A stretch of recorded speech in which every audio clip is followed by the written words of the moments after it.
I got a message from my sister on WhatsApp that instantly made my blood boil. "I left your disabled daughter at your house." I panicked and rushed home, only to find my daughter alone outside, crying uncontrollably. That was the breaking point. I could no longer trust my sister with my kids. It was time to show her what family really meant. I'm Amanda, 43, with a passion for baking ever since I was a kid. I've been experimenting in the kitchen, and while I'm usually pretty good, I still struggle with chiffon cakes. My kids like to tease me, saying, "Mom, your chiffon cake is so dry." But they love my muffins. Their friends always say, "We wish you were our mom." My kids might smirk, but those moments make family life feel whole, or so I thought. My sister, Kathy, had a different idea of what family was. It all started a few years ago during spring break when we were visiting my parents. We were sitting together watching TV when Kathy suddenly remarked, "There are so many kids with developmental disabilities these days. I wonder why." Her comment fell completely out of the blue. The show wasn't even talking about disabilities. Everyone turned to her, confused. "What's that about?" I asked. "A colleague's child was diagnosed with a developmental disability," Kathy explained. "Kids who are restless or struggle in school might fall into that category. Honestly, I think Sarah might have one too." Sarah is Kathy's daughter. As far as I could tell, she seemed perfectly fine. "Why would you say that?" I asked, keeping my calm. "Well, compared to Ken, she's not as bright. Her language skills are behind, and it's like she has a poor memory," Kathy went on. My husband Mike, my mom, and I exchanged uncomfortable looks. Nothing about Sarah seemed off, but Kathy was fixated. "You don't understand, Amanda," Kathy said, her voice edged with frustration. "I've been researching developmental disabilities. I know what I'm talking about." At the time, we figured Kathy would go see a doctor about it, but by the summer, her attitude changed. I was right. Sarah does have a developmental disability, Kathy proudly declared at another family gathering, as if she had discovered some groundbreaking truth. "Did you take her to a doctor?" Mom asked, genuinely concerned. "No need for that. I have proof," Kathy said with a smug grin. "Proof?" Mom frowned. "Stop acting like she's a criminal." Kathy pressed on. "Sarah starts school next year and still can't write the alphabet. She's in kindergarten." "That's totally normal," I responded. "Even my daughter struggles with some letters." "Well, that's because your daughter takes after you," Kathy retorted with a condescending smile. Tim, her husband, added, "Maybe your daughter has a developmental disability too. Like mother, like daughter." I felt my blood pressure rising but tried to hold my temper. Kids develop at their own pace. "No need to rush," I said firmly. But Kathy wouldn't stop. "Ken could write the alphabet years ago," she argued, comparing Sarah to her older, brilliant son. "Ken is 3 years older," I countered. "You can't compare them." Tim scoffed. "From a medical perspective, Sarah clearly has a developmental disability." I stared at him, bewildered. "Medical perspective? Tim, you're not a doctor." Kathy and Tim seemed convinced that Sarah had a problem just because she didn't measure up to Ken's extraordinary standards. It wasn't just frustrating, it was heartbreaking. I had always prided myself on being well-educated, having graduated from a national university. But Tim, who failed his entrance exam and ended up in a private university by default, now ran a supermarket and constantly boasted about his intelligence as if his siblings' achievements were his own. Later, Mike suggested, maybe Sarah should see a professional for an evaluation. "I've already consulted professionals," Kathy responded quickly. "Professionals?" Mike raised an eyebrow. "I've watched health programs on TV," Kathy replied matter-of-factly. "Their observations match Sarah's symptoms exactly, so it must be right." We all sighed in exasperation. Tim piped in, "Yes, those shows are very informative. A colleague of mine saw one, took their child to the doctor, and the diagnosis matched perfectly." Mom had finally had enough. "TV is not a substitute for real medical advice. If you're truly worried, take Sarah to a doctor." "Stay out of our parenting," Kathy snapped. With that, she stormed off, dragging Tim and Ken with her, leaving Sarah behind. Mom sighed.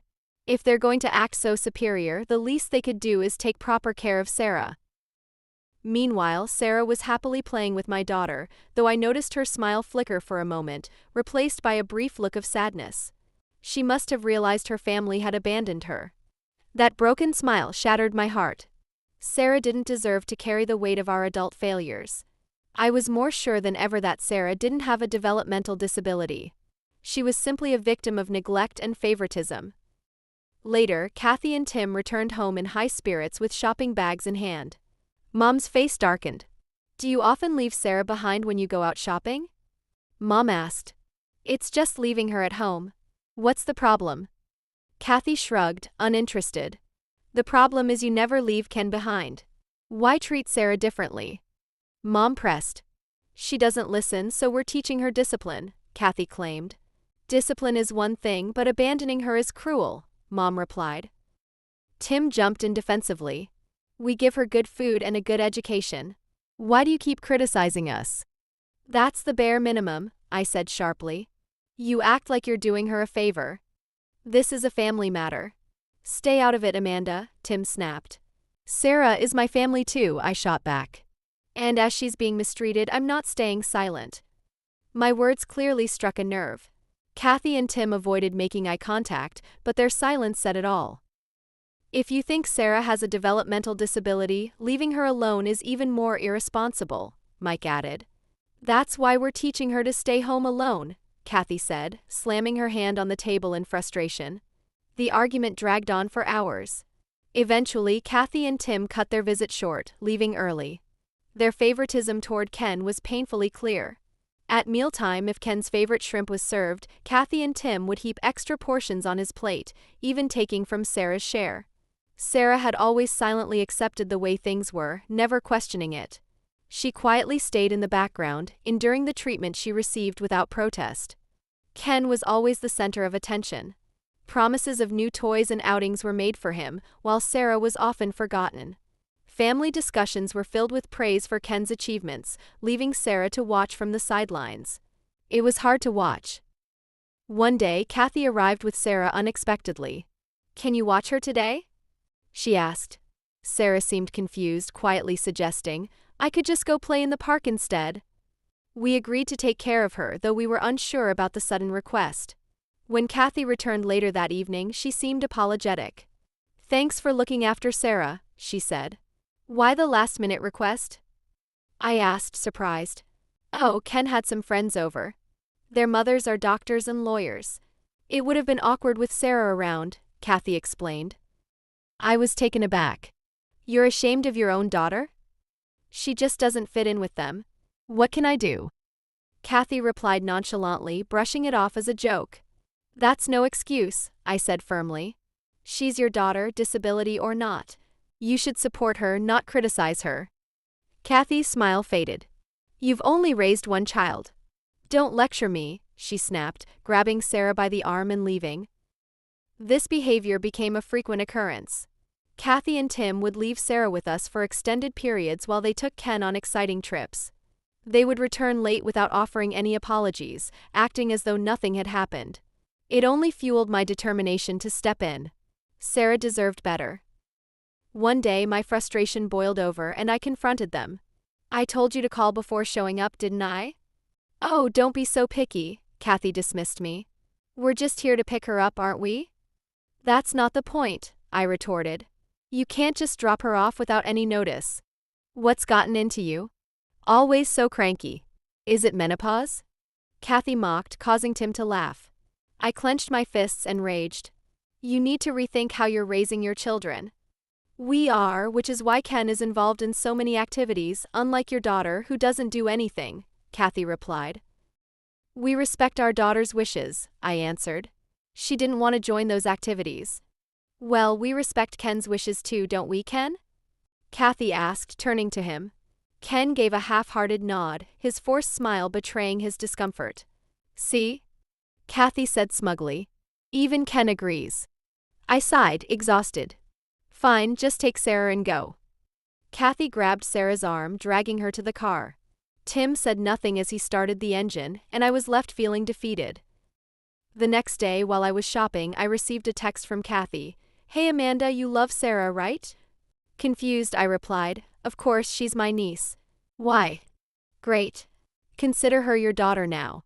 I left her at your doorstep. Hurry, she might be crying alone."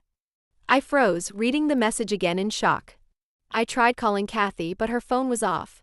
Panic set in. I dropped everything and rushed home. When I arrived, my heart broke. Sarah was sitting on the ground outside, crying uncontrollably, her small body shaking with sobs.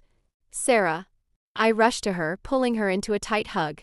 She clung to me, her tears soaking my shoulder. It's okay, sweetheart. I'm here. The truth was clear, Kathy had abandoned her. My calls to Kathy and Tim went unanswered. They had intentionally cut off contact. Through her sobs, Sarah whispered, "Auntie, I didn't want to be left like that." I held her close, my anger toward Kathy and Tim building. In that moment, I made a promise to Sarah, I would protect her no matter what. A week later, my husband, mother-in-law, and I went to Kathy's house with legal papers to formalize Sarah's adoption. We were ready. Sarah was going to be our daughter.